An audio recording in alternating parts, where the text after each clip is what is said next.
Hi everybody, Elsie Clemens, and no, this is not my normal video game let's play video. This is my writing video, which is usually on it's the other half of the channel. I've been doing a lot of game videos and I haven't been doing any writing updates. Now, part of this is because I got a lot to talk about when it comes to everything, but right now, I'm waiting for Dead Rising remake to come out, or a different. It's between that and Clock Tower and another game that I'm planning on recording and playing. So in between that, for my writer folk who do follow me, I did want to give a writing update. So to start off, I this is hard for me to talk about because there is some shame to go with this. There's some stuff I still have feelings about this. So I kind of abandoned Act 2 of the story that I'm currently writing. The reason for that is the story just, I wasn't feeling it. And it's like, it's a really bad shame, and I walked away from the story for months on end because I couldn't figure out for the life of me what I can do to make this story better. Because the more I kept trying to write, the more I tried to connect different plot points, the more I realized this particular story that I'm writing got bloated and convoluted, worse than a Bleach anime, basically. And Bleach is an anime. If you don't know what they do, Tite Kubo kept making like a million characters and pretty much did nothing to pay off. Bleach is probably a bad analogy. And much as I love this anime, My Hero Academia is probably the better comparison because if you don't know, the manga ended and the ending was unsatisfactory for everybody involved. There were no satisfied wrap-ups for most of the characters. They only really focused on Midoriya, who is the main character, and then like the side characters, like one who was supposed to be love interest, she kind of dropped off. You just see them in the final panel and that was it. So that's how I kind of experienced my characters and my story, that it felt the same way. Like, I made these characters, the characters look kind of cool, they have traits that are interesting, like the main female is a fighter and she has abilities, and I just kind of stopped using them as a story, the fighting abilities, as the story went on, which is kind of messed up because if you put something like that in a story, then you should continue to use it. You don't have to use it every chapter, but you should use it enough where that's just consistent part of the character trait. So that was part of it. I kept adding on characters, and it kind of fell apart, and then I couldn't figure out how I was going to end the story or lead into the next story. So I ended up kind of scrapping it, and I sat for months trying to figure out because I felt really bad. And I came across a lot of TikToks where they talked about world building. I watched Brandon Sanderson's video on class systems, magic building, and he's not the only person. There are TikToks out there of people who've actually published books, and they talk about magic systems, world building, stuff I need to make the story more coherent. So what I did was, I've always kind of wanted to write a web novel series. I started working on it a little bit, like the premise, because it popped into my head, the rules of that world, if there's any religion in that story, what the basic overarching theme is for this web novel, and then it hit me like a bag of potatoes. The universe of the story I was first writing. So I ended up writing one, like, let's say book 2 of like 4 or something as a story idea, and it's starting to hit me again. Like, I'm writing character sheets right now. I finished a world building portion. So for context, Act 2 was the first book, and which I am now doing, which is starting Act 2 once again, or pretty much Act 1. I mean, it's going to be draft 1 at this point. I started world building, researching, like doing in-depth, like weeks on end research, putting notes down in my iPad, because that's what I'm using to write notes, because I'm trying to condense all the paper I have in my house. I condensed the story. I did research, took notes. I started doing the world building portion. I started doing the magic system, and now those 2 portions are somewhat finished. Now I'm writing character sheets of what I want them to do. And I'm back to my let me see if I can get over here. I'm back to my save the cat method. Like, I'm using that to write my 3-act structure. However, this is where I have problems with my soggy middle. So I'm using this as a reference for acts 1, 2, and 3. But as far as chapters go, I think what I'm going to do is write the first act, write that out, see how that goes, and see if act 2, like, I have to make sure it flows correctly and my characters are on point for what they want, what their motivations are, what their inner goals and their outer goals are. So that's where I'm at. I'm at the point where we're going to get the act started up. Now, the focal point of making this video, not just the writing update, is we're going into NaNoWriMo. And if you know, if you haven't been in the writer community, NaNoWriMo is National Novel Writers Month. That's where you take one of the busiest months in the year and you try to write 50,000 words in 30 days. Now, if you don't know, I made a video about it probably a year and a half. I want to say year and a half ago. Another bunch of people in the writer community did a video on this. And TikTok went crazy over this. So basically what happened was NaNoWriMo, which is a nonprofit organization, is to get people writing. And they were, very popular. Everybody was kind of doing it, especially expired people who wanted to publish books and get into writing. And it was exposed maybe last year. I want to say last year or the year before last, that basically NaNoWriMo had different groups of people who are writing from young to old. The young people were basically in a forum talking about this groomer who worked for NaNoWriMo. NaNoWriMo really doesn't make a profit. Like I said, it's a nonprofit organization. And they've been spiraling ever since. The people who were at the top, most of them have quit. I don't know who's running it now, but basically the groomer allegations basically made everybody leave the platform. Like, this groomer allegation was so bad that you had these kids, and I say this about Gen Z and Gen Alpha, these kids are so freaking smart. They really sat there and I know people do all the time on YouTube, take screenshots of stuff. I would never think in a million years. They had like pages and pages and pages and pages of what this person was doing. And that just turned everybody off the platform completely. And everybody just kind of went, we're out. And me personally, I don't want to do Nano. I'm not doing Nano. I forgot I even had an account because I really have been, like I've put in many videos, I have a weird relationship with NaNoWriMo. But now I think my account's still up, but it's pretty much in the junk mail file, so I don't even look at it anymore. But Nano has spiraled completely out of control. Now they're pushing for AI-driven stories, which really pissed off the writing community. D'Angelo Wallace did a great video on it, but basically they're trying to say that you're ableist and stuff if you are against AI created stories, because you're basically keeping people who are disabled from writing their own stories, which I call complete bullshit on.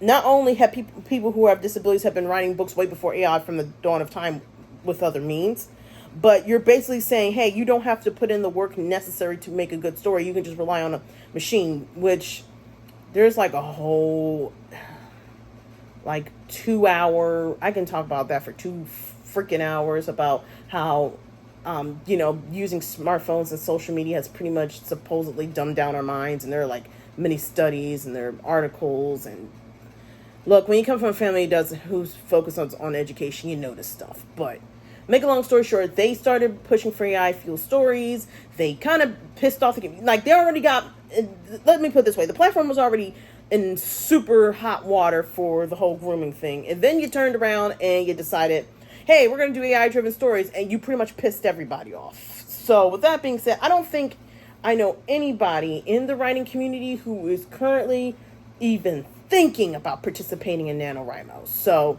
with that out of the way, NaNoWriMo is completely out the fucking door. The other thing I wanted to talk about is the writers community on TikTok.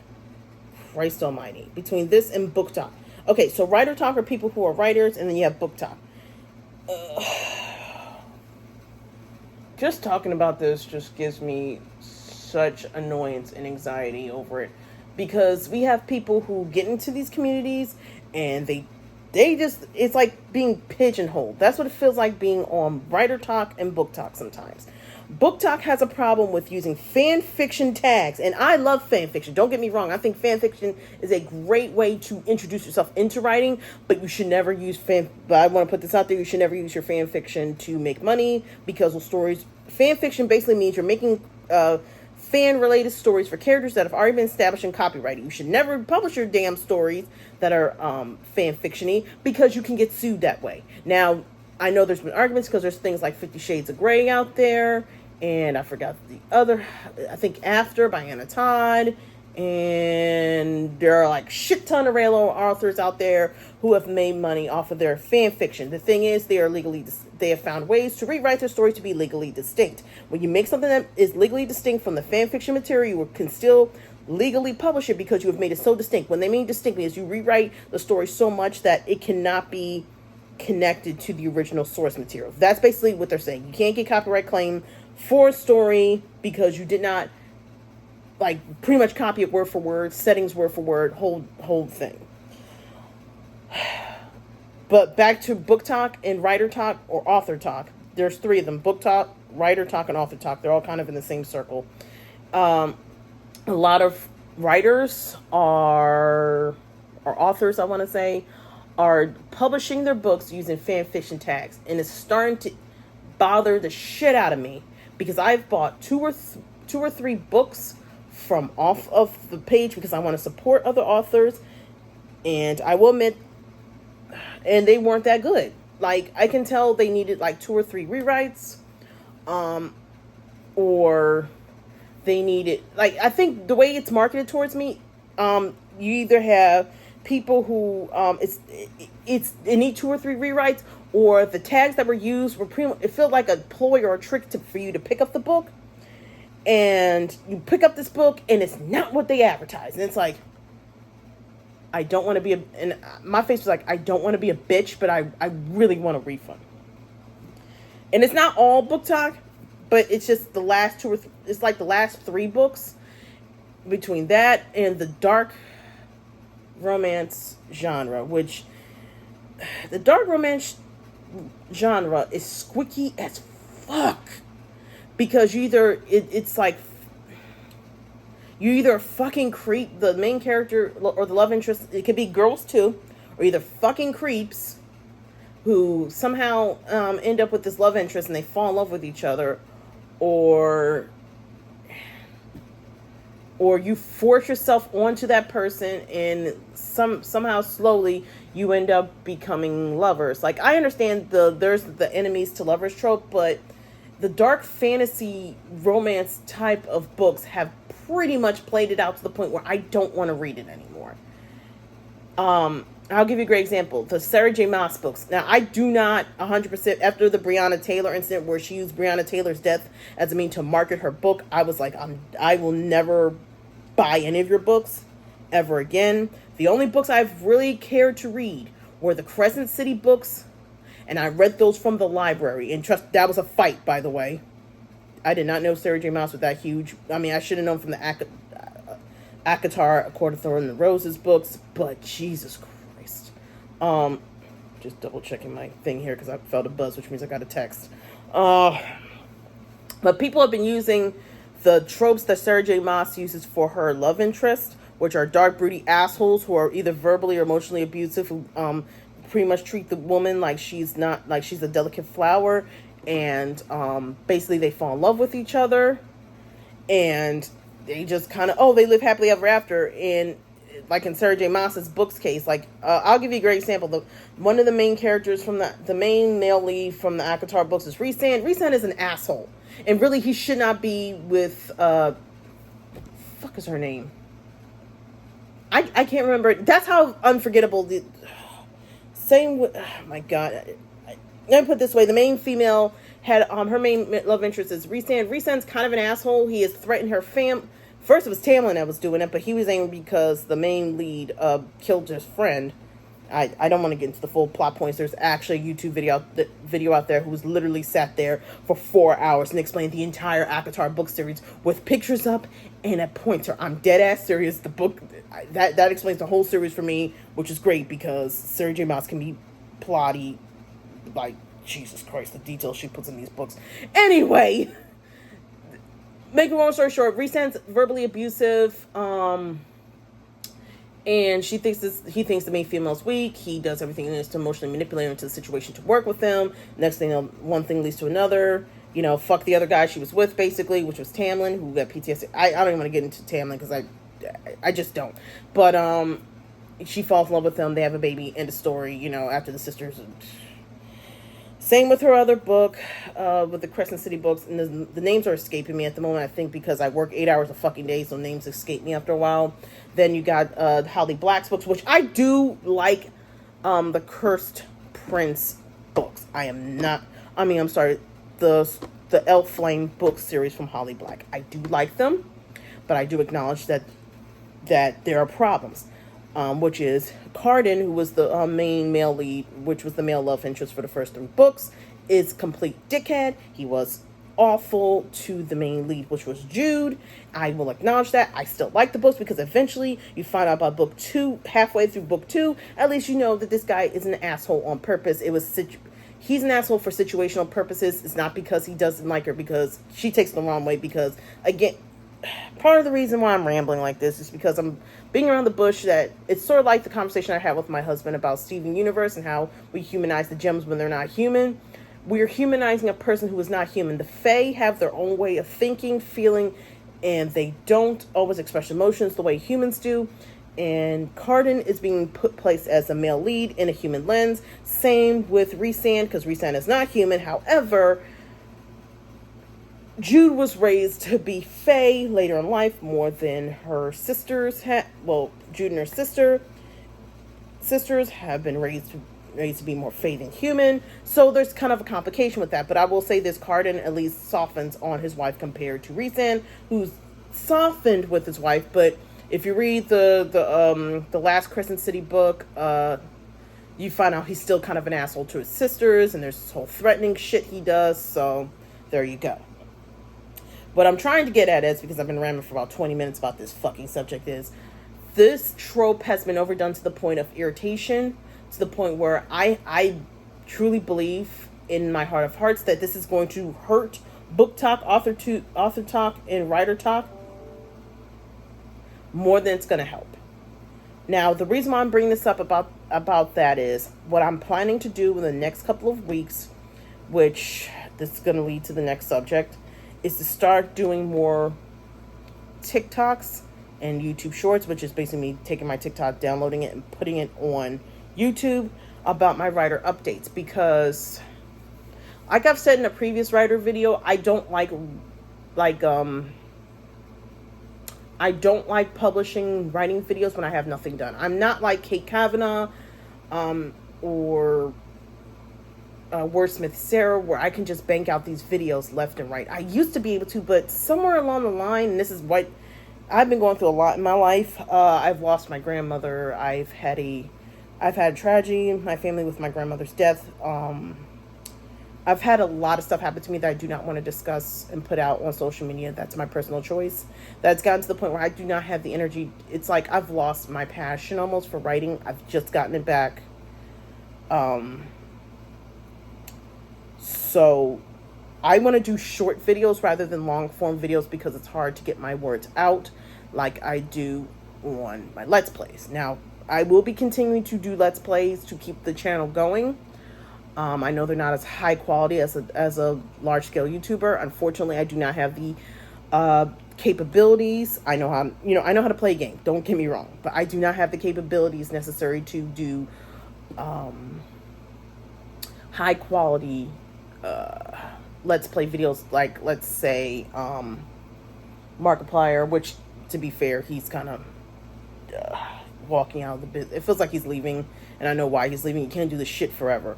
Or Jacksepticeye. I know I'm bringing up YouTuber, like Let's Play gamers who have not done Let's Plays in a while, but we're all the same age, so I kind of get it. like I'm saying me, Markiplier, Corey Kenshin, another one. Like Markiplier, Jacksepticeye, and Corey Kenshin are around my age, which I'll be 37 next month in October. So we're all kind of around the same age. So I get it. All I'm saying is YouTube is not forever. You know, I understand why they went into different fields. With that being said, I am going to continue these writing videos, like I said, in short form on TikTok, YouTube Shorts. I'm still debating on what game I want to play for Let's Play. I wanted to do Persona, because I have Persona 3, Persona 4, and Persona 5. But the way my brother is telling me, he said Persona's a long-ass game. And if another game come out that you want to play, you're going to kind of pigeonhole yourself, because you'll be stuck playing Persona rather than a different game. Now, there are a couple games I do want to play. I want to play the Dead Rising remaster. I do want to play Clock Tower. I'm hoping to God it comes out for Switch for pre-order, or Xbox or whatever. I want to play what's the other game? Shoot, my brain is going blank. There are a couple games I want to play for PlayStation. I don't have a PlayStation. I have an Xbox. I have to buy a graphics card, and these graphics cards are going up. It's like the price gouging is out of this world when it comes to these graphics cards. So I have to save up for that. And unfortunately, bills are a thing. I'm also house hunting with my husband. It's a lot. Life is something, I will tell you that. Now, as far as my podcasting is going, we'll see how that plays out. It's not that I don't want to podcast. It's just that, like I said, it's energy. And I just feel like with everything that's happened in my life, and I'm not trying to use that as an excuse, but literally, my grandmother's death was a tragedy. I really don't want to get into it, but it sucked the life out of me what happened. But I will be continuing writing. I am doing writer videos or short form videos along with the other silly shit I do.